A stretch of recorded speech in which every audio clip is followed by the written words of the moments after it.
Welcome to Virtual Realms. I'm Ranger 1, and this is what I'm facing today. It's Valentine's Day at the time of this recording, and, well, Mrs. 1 is out of town on business today, and the kids are all at Grandma 1's, so I was left to my own devices. When I logged into game, this is what I was facing. The Valentine's Day special meant that there were eggs everywhere, many of them unfertilized, but as you can see, a large percentage of them were ready to rock and roll.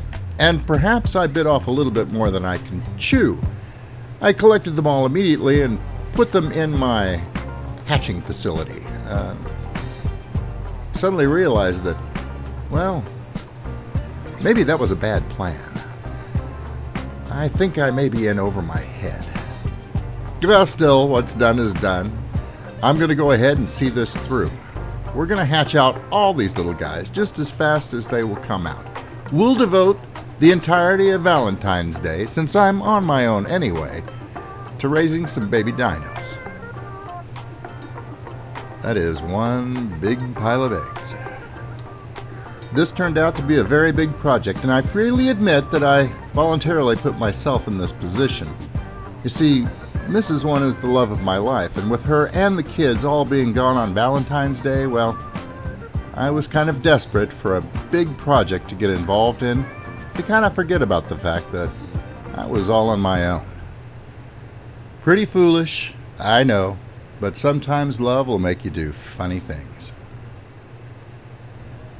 My plan for the day originally had been to continue work on the new glass dock that I was installing down below in the appropriately named Hidden Lake.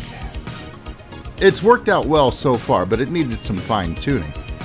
It had been fairly popular with the animals, they seemed to enjoy it, and it even encouraged them to venture out into the lake more than they had before.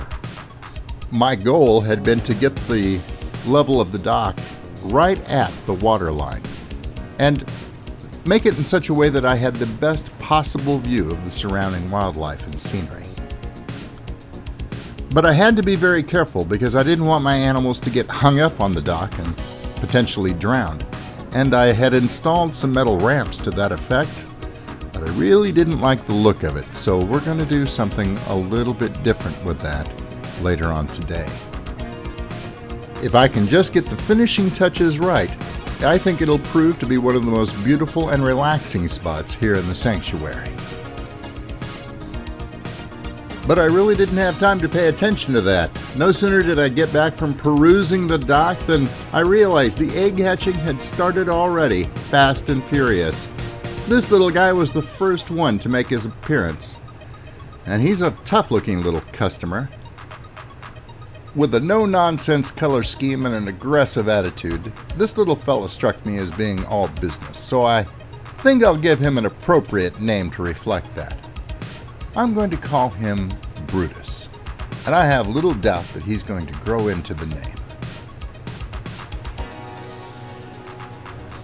I really didn't have time to pay much attention to Brutus, though, as at this point the hatching process suddenly kicked into high gear. The two stegos were the next to make an appearance, both appearing in rapid succession. Two baby boys, both sporting colorful Valentine's Day pink backplates.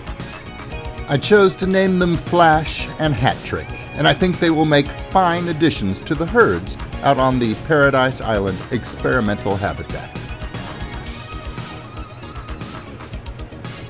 Now, at this point in the process, as I was rushing back and forth to get food for all these newborns, I'll freely admit that I made a mistake. I got distracted by a supply drop just outside my back gate, and I forgot that these youngsters have a tendency to follow a person right after they're hatched wherever you may go. And Brutus in particular moved faster than I thought he would and followed me right off the main plaza. You wouldn't think that that would be a big deal, but unfortunately, due to the way my ramps are set up, he was unable to get back onto the main plaza. Not a big deal, because the sanctuary is perfectly safe. However, I was in the middle of a lot of other activity, but yet I still wanted to take the time right then to get him back up onto the raised platform where I could keep a closer eye on him. It's a quirk of being a parent. If you don't understand that yet, eventually I'm sure you will.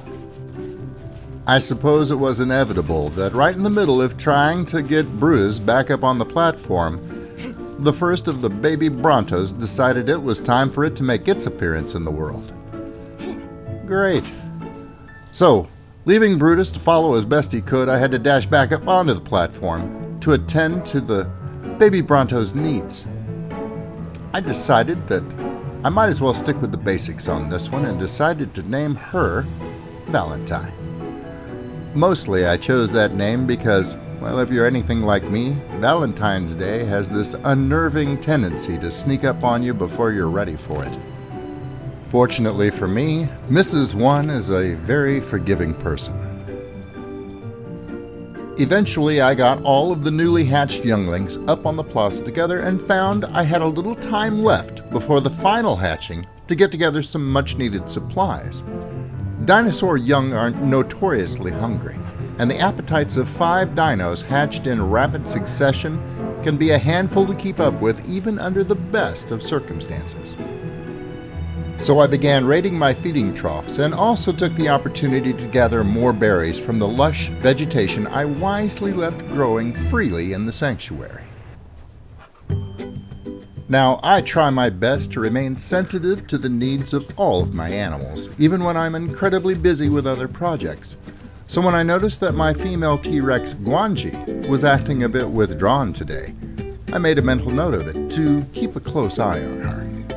I also made sure to check on the well-being of another youngster here in the sanctuary, young Free, who is now a strapping juvenile Bronto and is the older sibling to the 2 baby Brontos arriving today. Free is thriving here in the sanctuary, as is to be expected, and has quickly attained a very healthy size for her age. I also discovered that my 4 beetles, whom are normally housed in the aviary keeping it clean and tidy, had made a break for it again and were wandering independently around the compound. Ringo was off doing his own thing as usual, and later I found John busy doing laps in the lake. No matter how hard I try, I just can't seem to keep that group together. A pity, really. They're quite a colorful bunch. While I was down by the dock, I noticed that one of my newer additions, Nightlight, also seemed to be more than a little bit stressed out today. Nightlight doesn't have a mate here in the sanctuary yet, and I think that's the reason Valentine's Day seems to be making her a little bit frustrated. I found her chewing on the metal safety railings I just installed, and I finally had to make her stop. That can't be good for her teeth, and I'd hate for anything to ruin that beautiful smile. I got so busy with the countless other tasks that demanded my attention that I almost missed the arrival of Valentine's new baby Bronto brother. I'm glad he finally decided to make his appearance, as I still had the dock project to finish up, and I also wanted to squeeze in my customary rounds of the Paradise Island habitat on this very, very important day. Cupid's father seemed pretty amused with all my frantic efforts to keep up with the new arrivals, and I can't say as I blame him. Now this is one handsome group of bouncing baby dinos, and I'm delighted to welcome them into the world. I may have a lot of other things to attend to today, but Scout and I can't help but take the time to pose with them for a family portrait, to commemorate the joy that their arrival has brought to the sanctuary on this most blessed day. I mentioned Nightlight's frustration earlier, and I should mention that her situation gave me the clue I needed to figure out why Guanji had been sulking around the edges of the compound all day. You see, like Nightlight, Guanji doesn't have a mate here yet either, and in an effort to ensure she was happy here, I encouraged her bonding with her closest relatives here in the compound, my group of Carnos. Today, Guanji had been avoiding even them, and it occurred to me that being without someone to love on Valentine's Day must make it difficult to hang around with your closest friends and relatives who are all already in steady relationships, especially when in comparison you are by far the largest and most awkward member of the group. Once I figured this out, the solution was obvious. I quickly constructed a makeshift treadmill, and Guanji's spirits immediately improved. Not only did it give her something to vent her frustrations on, but it also gave her a sense of achievement as she worked on trimming off her imagined excess weight to better fit in with her peers. Of course, Guanji is actually in excellent shape already. She's not fat, she's just big boned. But if it makes her feel better about her own self-image, then constructing the treadmill was time well spent. You go, girl. With Guanji's emotional well-being looked after, and a quick check to make sure that all the new babies are safely following their respective parents around the compound, I finally find the time to finish the next round of improvements to the dock. I removed the ugly metal ramps and replaced them with clean, modern glass, which vastly improved the structure's aesthetic appeal. I also made the dock slightly asymmetrical to make it more visually interesting and added some additional safety railings here and there. With improved safety, a more appealing appearance, and better access overall, the new design proved to be wildly popular with the resident population, especially those that were aquatically inclined. Tuxford especially has been spending a lot of time enjoying the new facilities. I had originally constructed the dock with the intention that it would be a place for me to relax and entertain guests. But since the animals insist on spending a large amount of time there as well, I've had to put some fairly strict rules in place governing its use to ensure that it meets all federal health and safety guidelines.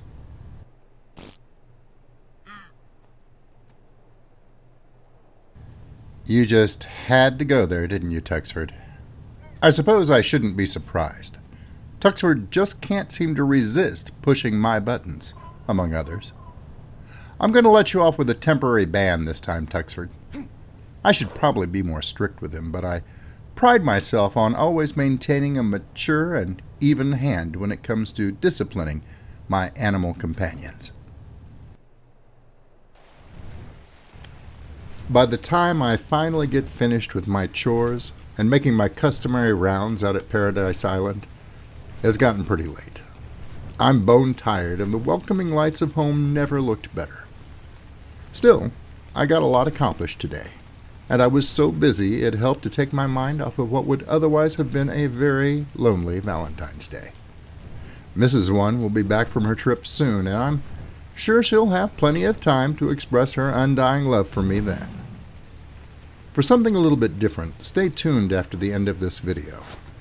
I've been wanting to give you a taste of just how relaxing and fulfilling life can be here in the sanctuary, and I can't think of a better way to do that than to take a few minutes and plug in the feed from the dock cam. No commentary, no fast-paced action, just a relaxed view of the day-to-day lifestyle we enjoy here. Perhaps I should experiment with streaming and broadcast that feed during the day occasionally while I'm at work.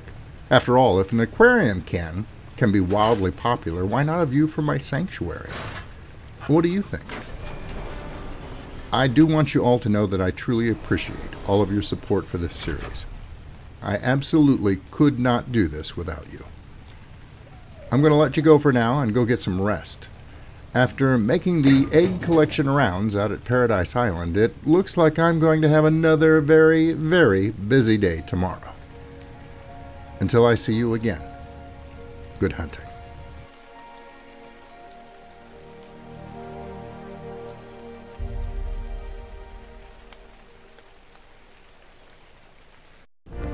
Thanks for watching. I hope you were entertained. If you liked the video, please remember to subscribe. And if you're already a subscriber, thank you. And I'll see you next time.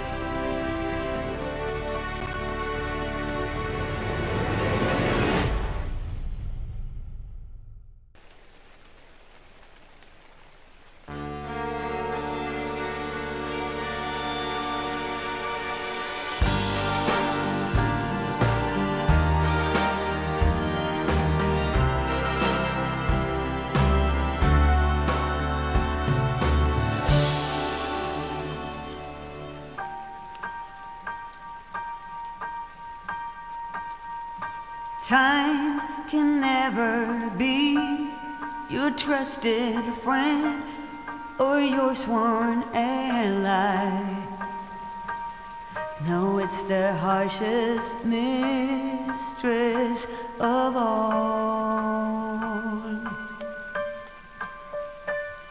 And life is just a chain of moments spent, 1,000 hellos and goodbyes. Maybe a love like ours can lead out its call.